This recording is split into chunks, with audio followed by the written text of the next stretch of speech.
Ladies and gentlemen, the Vice President of the United States and Second Gentleman, Douglas Emhoff.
Ladies and gentlemen, the President of the United States and Dr. Jill Biden, accompanied by the 44th President of the United States, Barack Obama, and Mrs. Michelle Obama.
Mr. President, Dr. Biden, President Obama, Mrs. Obama, ladies and gentlemen, welcome to this ceremony. I'm John Rogers, the chairman of the White House Historical Association, and on behalf of the women and men of the association, I'm thrilled to celebrate with all of you the presentation of two magnificent American portraits today to honor and commemorate the indelible legacy of our 44th President and First Lady. Mrs. Obama, President Obama, is the privilege to be able to carry forward this time-honored tradition of unveiling the official portraits and welcome them to the White House to be forever accessible and viewed by the public on these historic walls. Since its founding in 1961 by First Lady Jacqueline Kennedy, the White House Historical Association has been of service and our privilege to be able to acquire official portraits of those who previously were missing from the White House collection and to commission all of the portraits on record of each President and First Lady since our founding. Surviving the modern era of photography and film and technology, few mediums can transport us with such immediacy and intimacy than the American portrait, capturing at once the power, the restraint, the courage, and the beauty of the human spirit. The portraits of our first family stand apart, each a painstaking exploration of a singular person, a human life conveyed in still, otherwise ever in motion and fulfilling the obligations to their oath.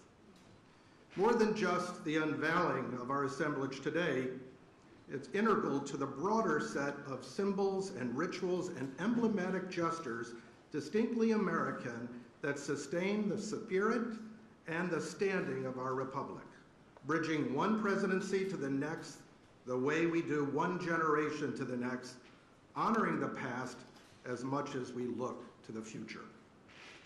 As we become more culturally and demographically diverse with ideas that are both molten and disparate pertaining to the future of our nation, our work to ensure the promise of what President Obama once called the unlikely story that is America.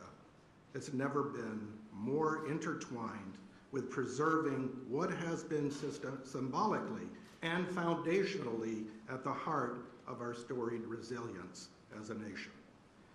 And in this way, today is a reminder that America is governed not by a disconnected series of presidents, but rather by the enduring presidency. And within the greater story that's told by the 43 other portraits, we boldly celebrate their contrast and their confluence, certainly artistically, but also as distinguished chapters in the American narrative. And notably today, as the first Black American first family at 1600 Pennsylvania Avenue, and with whom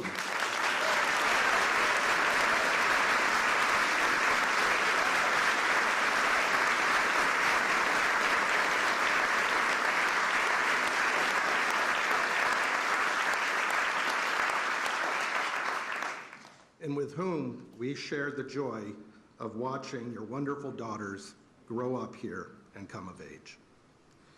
Mrs. Obama, we thank you for your advocacy on behalf of this House and for making it possible for visitors to take pictures of these magnificent portraits among the other historic artifacts throughout the White House. I had the personal privilege of being with you and your mom when we inducted your inaugural gown into the Smithsonian collection. And may I say that the beauty of that white chiffon gown is only exceeded by the woman who wore it.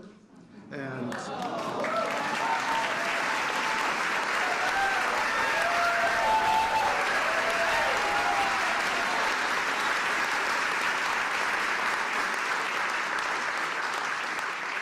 whose spirit is captured in this portrait.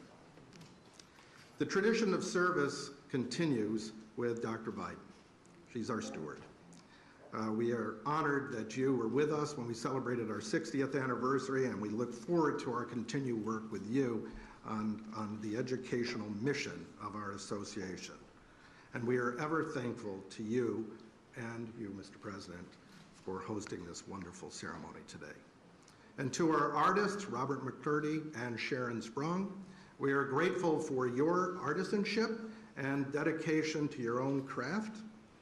Together, these portraits fulfill a beautiful collaboration and are a testament to what's possible when we serve one another in an effort to give voice to one another. And I suspect that beginning tomorrow, these two portraits will be the most photographed by visitors from across the United States and the world.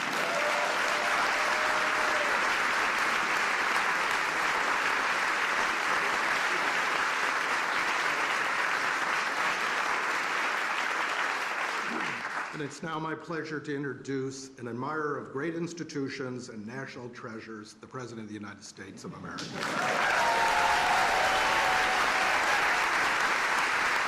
Thank you.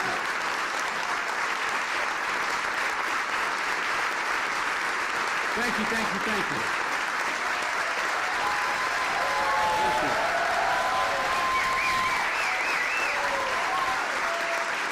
That was great.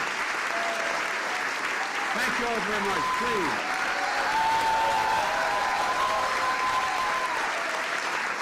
Thank you, thank you, thank you.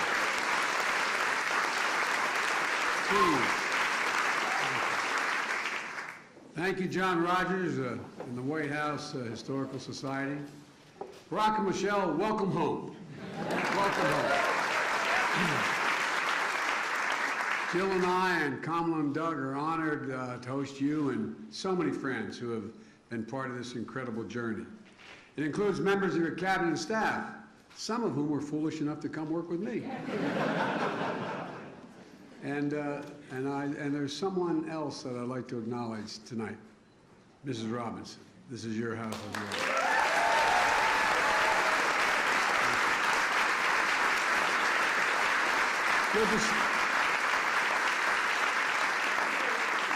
It's good to see you again, Mom. It really is.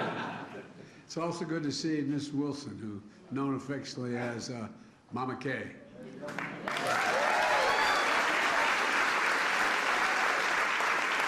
One of your best friends and Malia and Sasha's godmother. Yeah. And as they say in Southern Delaware, you've done good, kid. And President Kennedy once observed that every president must endure the gap between what he would like and what is possible. He was right. The history books are full of stories about presidents trying to bridge that gap. Stories that include the burdens of the office, the difficult decisions, how the work is always serious and often solemn. And all of that's true, but so is this.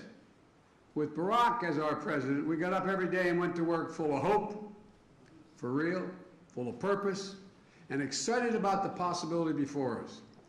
There are few people I've ever known with more integrity, decency, and moral courage than Barack Obama.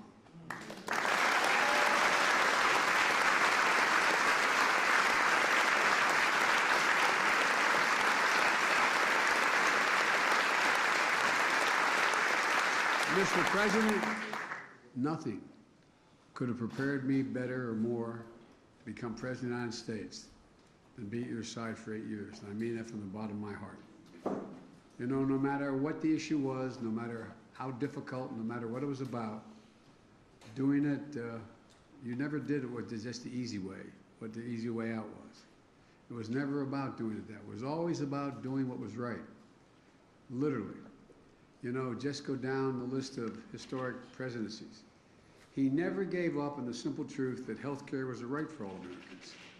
When so many were telling him, including me at one point, take the compromise, take a compromise. We weren't sure we could get anything done on ACA. Think about the compromise. You refused. You went big. And now the Affordable Care Act is there permanently, and it's even being improved on.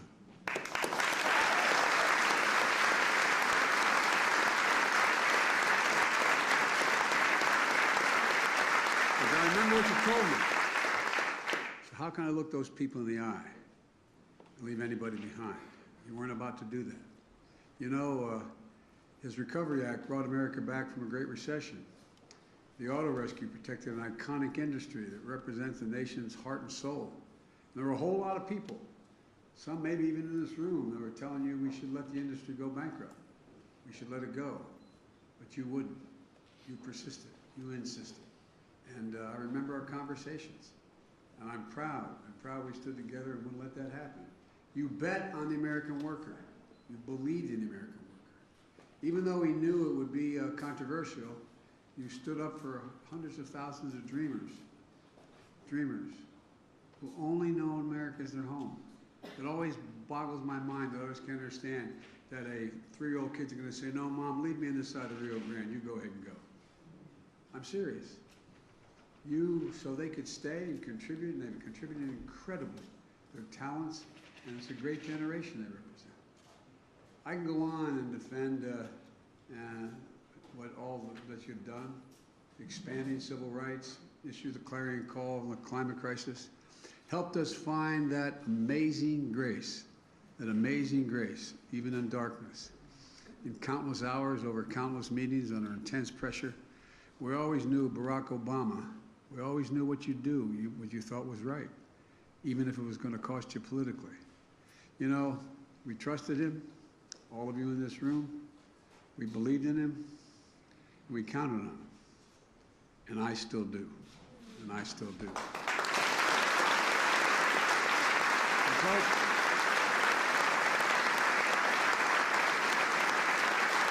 President, that's why the country elected you twice. That's why you'll be considered one of the most consequential presidents in our history, along with one of the most consequential first ladies. You know, Michelle, he knows, we all know, he couldn't have done it without you. I know I couldn't. In fact, during our week, we had lunch once a week, every week, come hell or high water. And everybody wondered all the important things we talked about. Probably 40% of the time we talked about family. We most talked about our girls and my grandchildren and my children. You embodied dignity beyond measure, Michelle. And together you and Barack made history. You both generated hope for millions of people who were left behind for so long. And it matters. You both did it with such grace and such class. You know, you dreamed big and secured lasting wins for the American people, helping lift their burden with the blessing of hope. It was so underestimated, the notion of just having hope. This is a gift of the Obama presidency to the country and to history. It's a gift I felt personally. And as we used to say in the Senate, Mr. President, excuse the point of personal privilege, you were always there. I remember how you were with me when our son was passing. And I remember the eulogy you gave in his behalf. you'll never fully understand just how much it meant to Jill and me and the entire family. I always remember that night we accepted the nomination in Denver. My granddaughter Finnegan, who's a great friend of your daughter's, came up to our room, and said, "Pop, can we move the beds out of my room?" And I said, "Why do you want to move the beds out of your room?" He said, "Well, so her two sisters and Malia and Sasha, we could all get sleeping bags and lie on the floor and sleep together and watch the convention on the floor." That image of them all together will stay with me forever. And I think it melded our families in ways that it's hard for other people to understand. For 8 years, we grew to be a family for each other and through our highs and our lows. Family from different backgrounds, brought together by shared values.